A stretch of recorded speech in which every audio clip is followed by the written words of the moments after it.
지금 저는 형부와 제 죽은 언니 사이에서 낳은 아이를 키우고 있습니다. 철없는 제 조카는 마치 엄마에게 안긴 듯 행복하게 웃으며 저를 올려다보고 있습니다. 거기다가 더 가관인 것은 금방 고기잡이는 나갔다가 돌아온 지금은 나의 동거남이지만 내년 봄이면 저와 정식으로 결혼하여 제 남편이 될 사람인 제 형부라는 것입니다. 저를 철없이 아니 해맑게 웃고 있는 아이는 우리 언니와 자기 사이에서 낳은 아이고 그런 갓난아기 볼을 쓰다듬으면서 뿌듯하게 바라보면서 어서 갓난아기를 재우라고 보채고 있답니다. 솔직히 지금에야 말을 하지만 언니가 형부하고 결혼을 한다고 말했을 때 저는 죽을 맛이었습니다. 언니는 자신이 먼저 형부와 사랑을 나눈 것으로 알고 죽었지만 사실은 제가 먼저 형부와 사랑을 나누었기에 형부와 먼저 만난 사람은 저였다고 말할 수 있지요. 형부는 외양선의 항해사였습니다. 형부의 아버지는 만년기관원으로 외양선을 타셨는데 말에 따르면 예전에 학교에서 자비를 하던 소사의 경우 그의 자녀들이 교사가 되었으면 하는 것이 꿈이었고 희망이었다고 말하는 것을 볼 수 있죠. 만년기관원으로 기관실에서 자동차로 치면 엔진에 해당하는 거대한 것을 닫고 조이며 정비를 하는 일을 했다고 합니다.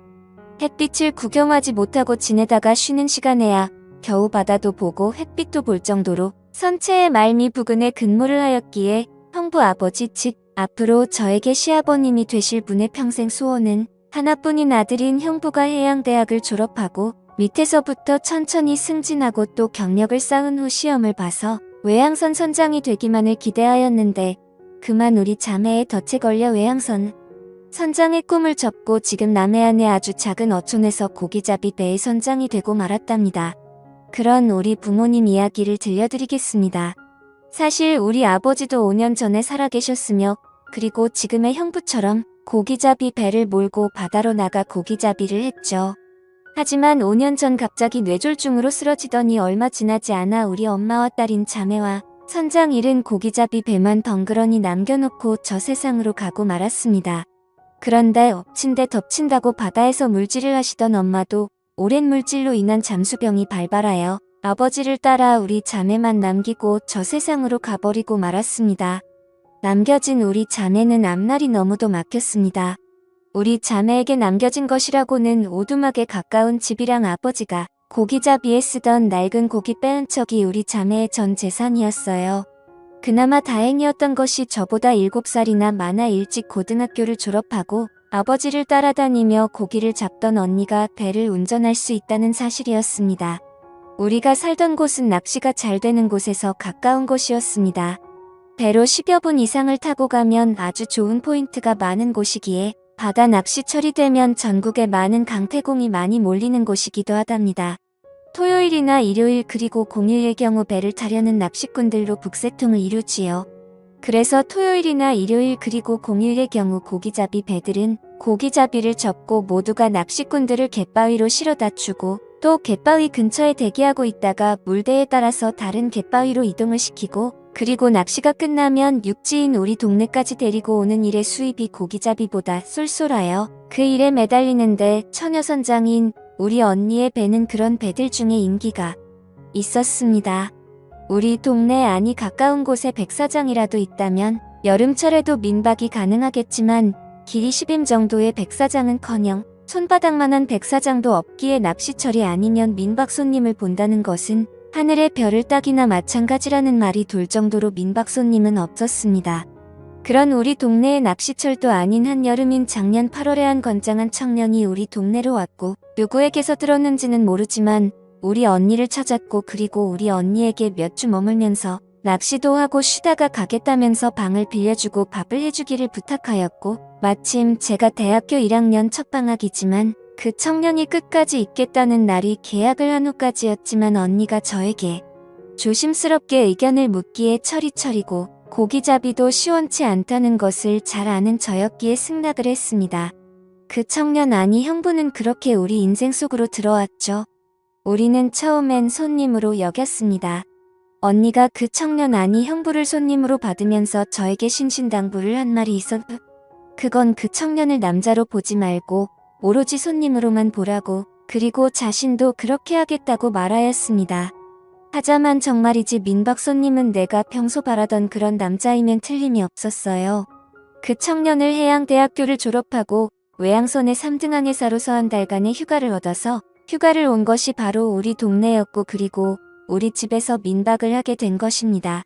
아시는 분들은 아시겠지만 고기잡이 배들은 전날 혹은 그 이전에 쳐둔 그물을 끌어올리는 일을 새벽동이 트기 전에 나가서 조업을 해야 하고 그리고 아침 일찍 항구로 돌아와 위판장에 위판을 하여야 하기에 언니는 아침 일찍 조업을 나가야 하였고 그 청년이 낚시를 나간다면 함께 배를 타고 나가 갯바위에 실어다 주고 고기잡이를 하였습니다.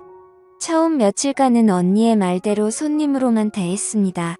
하지만 낚시를 나가지 않은 날 하루 전 그만 그 청년을 남자로 보게 되고 말았습니다. 그날은 그 청년이 낚시를 가지 않고 하루 휴식을 취하겠다고 일요일인 전날 저녁을 먹으면서 저와 언니에게 말하였습니다. 대신 우리 동네 뒷산의 경관이 기가 차다는 이야기를 들었다면서 거기에 오르기로 결심하였다는 것이었습니다. 언니는 새벽에 조업을 나갔고 청년과 단둘이 남아 늦은 아침을 먹으면서 그 청년이 같이 안 가겠냐고 물었습니다. 저는 저도 모르게 언니와의 약속을 어기고 선뜻 승낙을 하고 말았습니다. 그러자 그 청년은 마치 10년직이나 된 것처럼 밥을 먹고 나서 설거지를 하려 하자 제 곁에 나란히 서더니 저랑 같이 설거지를 하였습니다. 저도 모르게 가슴이 두근두근해지더군요. 하지만 티내지 않고 같이 설거지를 마치고 냉장고에 손님 모시고 길 안내하고 올게라고 메모를 써놓고 저는 그 청년과 함께 집을 나섰습니다. 물론 그 청년은 우리 동네 어귀에 있는 구멍 가게에서 빵과 음료수 간식을 사서 가방에 메고 동네를 벗어났답니다. 1년에 겨우 한 달 남짓 육지를 밟아본다는 사람치고는 산을 정말 잘 탔습니다. 1년 12달 365일을 육지에서 사는 저보다 더 말입니다.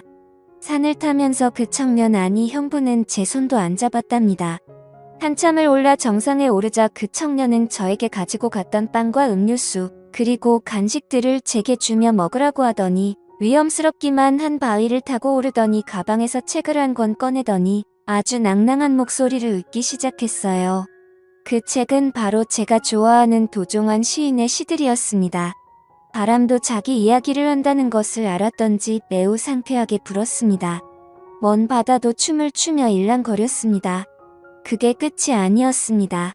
그 청년은 마치 제가 좋아하는 시를 전부 알기라도 한다는 듯이 바다를 향하여 계속 낭창낭창하게 낭독하였습니다. 청년 오빠의 맑은 목소리는 저로 하여금 부끄럽게도 오줌을 지리게 만들었습니다. 오를 수만 있다면 저도 그 청년 오빠가 올라가 있는 바위 위에 나란히 서서 한 소절씩 교대로 낭독을 하고 싶을 정도였습니다. 하지만 수줍음이 많고 내성적이었던 저는 음료수와 간식을 먹으며 멀리서 그냥 바라보면서 아는 시가 나오면 속으로 같이 낭독하고 있을 뿐이었습니다. 그는 거의 30분가량을 그렇게 시를 낭독하더니 내려왔고 그리고 마치 아무 일도 없었다는 듯이 제 곁으로 와앉더니 빵과 과자 부스러기와 음료수를 마시면서 바다를 바라보고 제법 많은 이야기를 나누었습니다. 거기에서 저는 저도 모르게 청년 오빠에게 마음이 끌렸던지 엄마 아빠 이야기이며 우리 자매의 이야기를 하나도 꾸밈없이 모조리 이야기하고 말았습니다. 청년 오빠도 자신이 배를 타기 위하여 해양대학교에 가게 된 동기를 만들어준 자기 아버지에서부터 시작한 자기의 이야기를 모조리 들려주었습니다. 그리고 그 청년은 그 다음날 또 다음날에도 낚시를 나갔습니다. 산에 갔다 온 후로 전 막연하게 그 오빠는 내 동경의 대상이었고 그리고 그 오빠가 바위 위에 올라가 낭낭한 목소리로 시를 낭독하던 모습을 그리며 스스로를 만족시키는 습관이 생기고 말았습니다. 오빠하고 산행을 다녀온 후 그 대상이 그 청년 오빠가 된 것은 어쩌면 지극히 당연한 결과였는지 모를 일입니다. 오빠 그날도 전 새벽에 눈을 뜨자마자 오빠와 있었던 산행 생각을 하였고 그리고 바위 위에 올라가 낭낭한 목소리로 시를 낭독하던 오빠를 떠올리며 스스로를 기분 좋게 만드는 행위를 하며 오빠를 나직하게 외쳤습니다. 그때 갑자기 순간 방문이 열렸고 언니 배를 타고 갯바위로 낚시를 가 있어야 할 민박 손님 오빠의 얼굴이 보였습니다. 부끄러운 나의 모습을 오빠가 보고 만 것입니다. 오빠는 나에게 힘들지 않냐며 자기가 도와주겠다며 사랑을 나누게 되었습니다. 민박 손님과 민박집 주인 동생이 서로의 육체를 탐하게 된 것입니다. 그렇게 오빠와 나가 하나가 된 것은 오빠가 우리 집에 민박을 시작하고 꼭 일주일 만에 일어난 일이었어요. 그리고 나는 20살 여름이었고 오빠는 대학을 졸업하고 7년 만인 32살 때인 작년의 일입니다. 그로부터 나는 언니 몰래 스스로 오빠 방을 찾아가 일을 치렀습니다. 나와 동침을 한 사흘 후부터 오빠를 갯바위로 실어다 주면서 언니도 그 오빠와 일을 치렀다는 사실을 전혀 모르게 되었습니다. 언니는 내가 먼저 오빠와 사랑을 나눴다는 것을 모르면서 또 내 모르게 오빠와 사랑을 나누면서 나는 모를 것이라고 생각하며 하였고, 나 역시 언니가 오빠와 할 것이란 생각 자체를 하지 않았고 언니가 설마 오빠와 할 것이란 생각을 하지 않았던 것입니다. 자매가 한 남자와 번갈아 가면서 사랑을 나누게 된 것이죠. 처음에 오빠와 아무런 사이가 아닐 때는 하루하루가 지루하게 느껴졌습니다. 오빠 때문에 자유롭게 친구 집에 놀러 갈 수도 없었으니 말입니다. 하지만 오빠와 사랑을 나누기 시작하고는 하루하루가 무서웠습니다. 그런 생각을 하면 할수록 날짜는 아주 빠르게 지나갔습니다. 오빠가 머물기로 한 기간이 지나고 오빠는 다시 외양선을 타려고 가버렸습니다. 그러나 나를 경악하게 한 큰 사고가 발생했습니다. 평소 철두철미한 성격의 언니가 허술하게도 자신의 일기장을 숨겨둔 책상 서랍을 잠그지 않고 고기잡이에 나갔고, 나는 그만 봐서는 안 될 언니의 일기장을 보게 되었습니다. 지금부터 언니의 일기장 일부를 공개합니다. 우리 집에 때 아닌 민박 손님이 왔다. 너무나 멋진 남자이다. 차림이며 생김새로 보라뱅이를 하는 나로서는 올려다볼 상대가 그런 남자 같다. 내 동생도 분명하게 나처럼 생각을 할 것 같았다. 그래서 동생에게 신신당부를 하였다. 민박 손님을 남자로 보지 말고 오로지 손님으로만 보라고, 그리고 나도 그럴 거라고 말하였다. 하지만 일기를 쓰는 지금도 아랫방에서 혼자 잠들었을 그 남자의 얼굴이 어른거린다. 이게 무슨 일이란 말인가. 내가 넌 볼 남자가 아니다. 정신 바짝 차려라. 스스로에게 당부를 해보지만 펜을 잡지 않은 손은 이미 팬티 안에 들어가 있다. 첫날의 일기는 내가 놀랄만한 내용은 전혀 없었습니다. 나도 그 오빠를 본 첫날 언니와 똑같이 생각하였으니 말입니다. 문제는 나와 오빠가 하나가 되고 난 날로부터 나흘이 지난 날의 일기였습니다. 결국 일이 발생을 하고 말았다. 이젠 어쩌란 말인가. 감히 넘봐서는 안 될 사람을 넘보고 말았으니 말이다. 그이는 내가 좋아서 자기가 먼저 넘봤다고 하지만 실상은 그게 아니다. 내가 그동안 바라도 기다렸던 일이었기에 쉽게 그 이에게 내 순정을 허락하고 만 것이다. 부모에게 승낙을 받아보겠다고 장담을 하였지만 천혜고와인 자매가 둘이서 의자하며 작은 통통배로 고기잡이를 하며 먹고 사는 여자애를 흔쾌히 받아들일 부모님은 이 세상엔 없을 것이다. 여기까지 읽고 난 한동안 정신을 차릴 수가 없었습니다. 나와 먼저 사랑을 나누고 그 다음에 언니하고 일을 치렀으면서 언니를 아내로 맞아들이겠다는 오빠의 의도는 나의 정신을 혼미하게 만들기에 충분하였던 것입니다.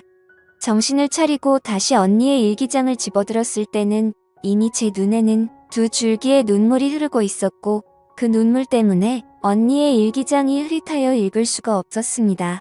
그때 결정적인 실수를 하나 하였으니 그 눈물이 언니의 일기장에 떨어졌고, 그 흔적은 나중에 저로 하여금 언니에게 제가 언니보다 먼저 오빠하고 사랑을 나눴다는 사실을 알게 한 계기가 되었고, 언니가 위험을 무릅쓰고 출산을 선택기로 한 이유가 되었으며, 출산을 위하여 수술실로 들어가면서 만약에 자기가 하늘나라에 가면서 태어날 아기와 자기 남편인 형부를 저에게 맡긴다는 부탁이 바로 유언이 된 것입니다.